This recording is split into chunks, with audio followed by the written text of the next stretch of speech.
बिस्मिल्लाहिर्रहमानिर्रहीम। अस्सलाम वालेकुम रहमतुल्लाहि वबरकातुहू।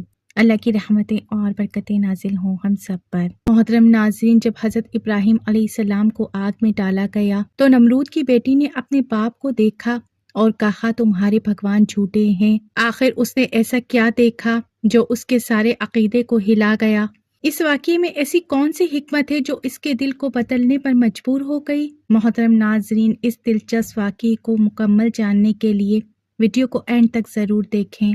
मोहतरम नाज़रीन, यूँ तो हक़ की खातिर हज़रत इब्राहीम अलैहिस्सलाम का आतिश नमरूद में कूद जाने का वाक़या हर ज़ुबान पर आम है और ख़ुद हक़ ताला ने कुरान करीम में हज़रत इब्राहीम अलैहिस्सलाम की अताअत और फर्माबरदारी का वाक़या बताते हुए इन्हें खलीलुल्लाह के लक़ब से नवाजा है। मगर बहुत कम लोग ये जानते हैं कि आतिश नमरूद के गुलजार की खुशबू सिर्फ हज़रत इब्राहीम अलैहिस्सलाम ने ही नहीं सूंघी थी, बल्कि एक और शख्सियत भी इस आग में आपके हमरा थी, जिसको अल्लाह ताला ने आने वाली नस्लों के लिए मोहतरम बना दिया।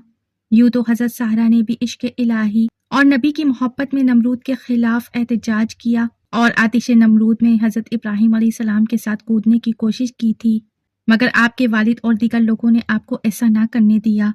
हज़रत सारा इस वक्त हज़रत इब्राहीम अलैहिस्सलाम के निकाह में न आई थीं। ये सादत का मुकाम भी अजीब है। अल्लाह ताला जिसे चाहता है उसे इनायत फरमा देता है। आतिश नमरूद में हज़रत इब्राहीम अलैहिस्सलाम के साथ और कोई नहीं बल्कि नमरूद की ही नो उमर बेटी थी। मोहतरम नाज़रीन, नमरूद की एक बेटी थी जिसका नाम रहीमा था, जबकि इसे रुबा के नाम से भी पुकारा जाता था।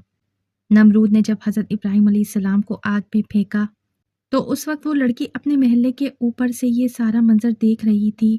वो ये सोचती हुई अपने महल से नीचे उतरी कि बादशाही तो इसकी है जो हज़रत इब्राहीम अलैहिस्सलाम का रब है। मेरा वालिद तो झूठा है और आजी से आदमी को हलाक करने पर भी कादिर नहीं। वही सोचती हुई अपने महल से नीचे उतरी और इस आग के करीब आकर खड़ी हो गई और हज़रत इब्राहीम अलैहिस्सलाम को पुकारा। वो बोली, ए इब्राहीम, क्या आपके अलावा भी और कोई आपके रब की बारगाह में इजाज़त पा सकता है? हज़रत इब्राहीम अलैहिस्सलाम ने फरमाया, हाँ, वो शख्स जिसका दिल मेरे रब के लिए खालिस हो। तो आग में इसका भी इसी तरह होगा जिस तरह मेरा हाल है। इस लड़की ने कहा, मैं चाहती हूँ कि आपके रब के साथ सुलह कर लूँ। हज़रत इब्राहीम अलैहिस्सलाम ने फरमाया, तो फिर आग में दाखिल हो जाओ। इसने आग में दाखिल होना चाहा तो वो डर गई। आपने फरमाया, डरो मत। इसी वक्त आग को हुक्म हुआ, ए आग, मेरी बंदी की हिफाजत कर।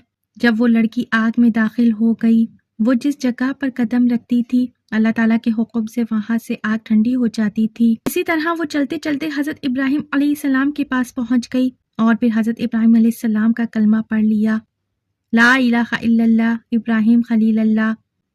वो लड़की बोली और कहने लगी कि मैंने इरादा कर लिया है कि जब तक मैं जिंदा रहूंगी आपके दीन को नहीं छोड़ूंगी और अपने जालिम सरकश वालिद को भी दावत दूंगी। हो सकता है वो मेरी नसीहत मान ले। ये कहकर वो वापस आई और अपने वालिद के पास चली गई। जब वो अपने वालिद के पास पहुंची तो वो उस वक्त तख्त पर बैठा हुआ था और इसके सब लश्करी इसके इर्द गिर्द जमा थे और कुछ लोग खड़े थे और कुछ बैठे हुए थे। वो भी जाकर खड़ी हो गई और अपने वालिद से कहने लगी, ए मेरे बाप, तू कब तक झूठे दावे करता रहेगा? क्योंकि खुदाई कुदरत और ताकत तो सिर्फ अल्लाह ताला के लिए है, जिसने हज़रत इब्राहीम अलैहिस्सलाम के लिए आग को ठंडा कर दिया। बादशाही तो अल्लाह ताला की है, तेरी क्या बादशाही है?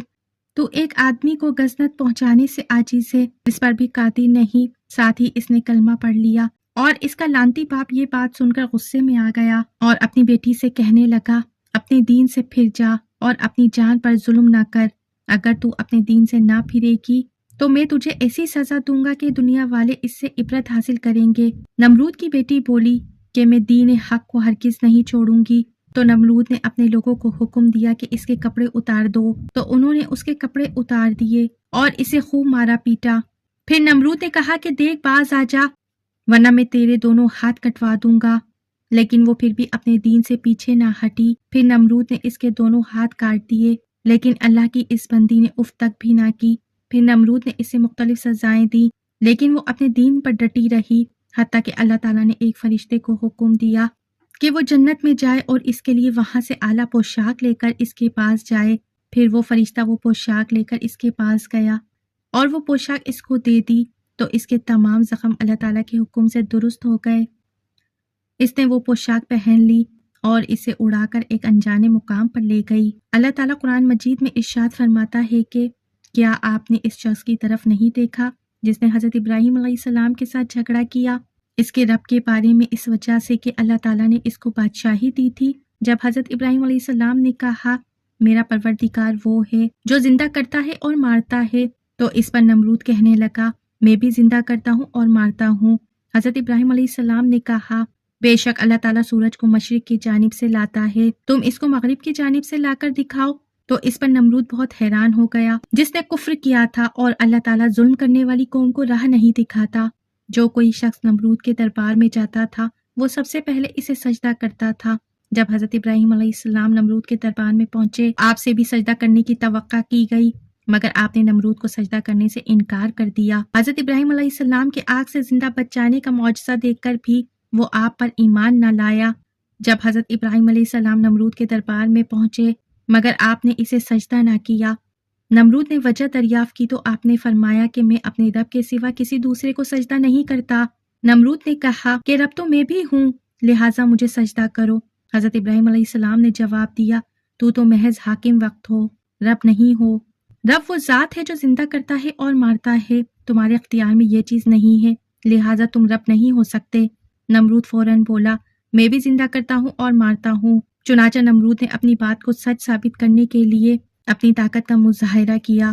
اس نے 2 قیدی منگوائے جو بے گناہ تھے، جو بے گناہ تھا اس کو قتل کروا دیا اور جو مجرم تھا اسے آزاد کر دیا، اور کہنے لگا دیکھو میں نے جس کو چاہا زندگی دے دی اور جسے چاہا موت کے حوالے کر دیا۔ حضرت ابراہیم علیہ السلام نے محسوس کیا کہ یہ شخص عقل کا ایسا اندھا ہے کہ موت و حیات کے مفہوم کو بھی نہیں سمجھ سکا۔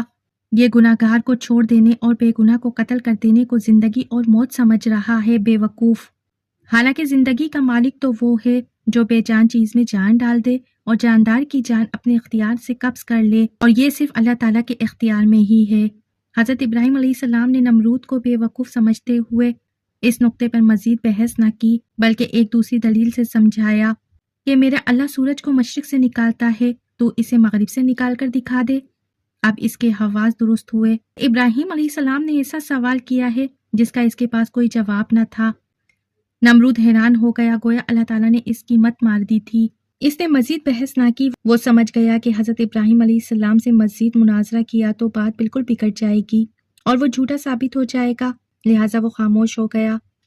جب حضرت ابراہیم علیہ السلام نے نمرود کو سجدہ کرنے سے انکار کر دیا تو اس نے آپ کو غلہ دینے سے انکار کر دیا اور آپ کو خالی واپس آنا پڑا۔ واپسی پر دل میں خیال آیا کہ گھر والوں کو خالی لوٹنے کا کیا جواب دوں گا۔ آپ نے راستے میں اپنا تھیلا ریت سے بھر لیا تاکہ گھر والوں کو معلوم ہو کہ خالی ہاتھ واپس نہیں آئے۔ گھر پہنچ کر تھیلا گھر میں رکھا اور خود سو گئے۔ بیوی نے یہ سمجھا کہ تھیلے میں آٹا ہے، چنانچہ وہ اٹھی تاکہ تھیلے میں سے آٹا لے کر روٹی تیار کر سکے۔ جب اس نے تھیلے کو کھولا تو اس میں واقعی آٹا موجود تھا۔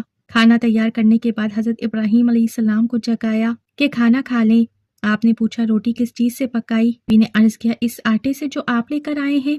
حضرت ابراہیم علیہ السلام سمجھ گئے کہ اللہ تعالیٰ نے ان پر خاص مہربانی کی ہے۔ ریت کا آٹا بن جانا یہ ایک معجزہ ہے۔ اللہ تعالیٰ کی صفات کو کھلی آنکھوں سے دیکھ کر بھی اگر کوئی شخص ایمان نہیں لاتا تو پھر وہ اپنے پرلے درجے کا ظالم ہے۔ اللہ تعالیٰ فرماتا ہے اللہ تعالیٰ ظالم قوم کو ہدایت نہیں بخشتا۔ محترم ناظرین، اللہ تعالیٰ ہمیں دین سمجھنے کی توفیق عطا فرمائے۔ اللہ تعالیٰ ہمارا خاتمہ ایمان پر کرے۔ اللہ تعالیٰ ہمارے ایمانوں کو سلامت رکھے۔ آمین ثم آمین۔ محترم ناظرین، کمنٹ باکس میں آمین ضرور ٹائپ کریں۔ ویڈیو اچھی لگی ہے تو لائک شیئر سبسکرائب کریں، بیل آئیکن پہ ضرور کلک کریں تاکہ میں آپ کے لیے ایسی معلوماتی ویڈیوز بناتی رہوں۔ خوش رہیں، اپنا بہت سا خیال رکھیں۔ زندگی رہی تو پھر ملیں گے معلوماتی ویڈیو کے ساتھ۔ اللہ حافظ۔